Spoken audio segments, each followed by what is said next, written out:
Danes, če smo pravilno razumeli, se je tožbi zoper Delfi priključila tudi država preko Slovenske odškodninske družbe. Se boste vi kaj povezali z vodstvom Soda?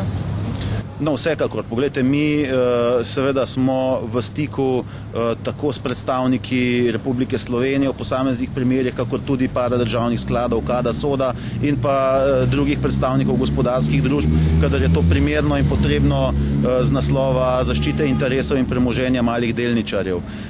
Tako da tudi v tem primeru je pa dejstvo, da me je osebno to presenetilo, kajti v delniški knjigi Slovenske odškodninske družbe nismo zasledili in v tem smislu gre seveda za verjetno kakšno vprašanje, ki je povezano s katero od družb, ki morda je bila v lasti Slovenske odškodninske družbe ali kaj podobnega. Tako da tukaj je to še vprašanje, na katerega moramo še najti pravi odgovor pravzaprav.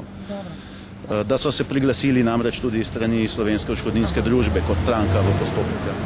Gospod Verbič, kako pa komentirate vlogo gospoda Kocbeka v tem poravnalnem svetu? Saj je bil on eden ključnih avtorjev, ki je po našem vedenju pozabil prevesti določena poglavja iz nemške zakonodaje, ki se tiče zaščite malih delničarjev.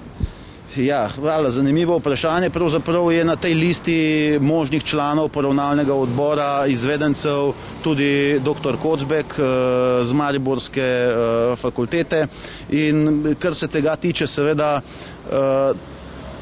je znano dejstvo, da je dr. Kocbek bil avtor zakonskih rešitev, da je nenazadnje tudi avtor interpretacij in da pogosto nastopa tudi v vlogi svetovalca v pravnem smislu gospodarskih družb, ki se potem spretno izogibajo nekaterim določbam iz te zakonodaje. Vendar pa je seveda to vprašanje, ki ga bo moralo v prvi vrsti razrešiti torej sam ta poravnalni odbor oziroma njegova predsednica in pa sodišče. Vsekakor bi v primeru, ko bi se izkazalo, da bi bilo moč soditi, da kdo ni primeren za to, da bi sodeloval v poravnalnem odboru v primeru SCT-ja, da gre kakorkoli za kolizijo interesov ali pa na rekovajih rečeno, da je okužen v tej terminologiji, da bi seveda v takšnem primeru bile podane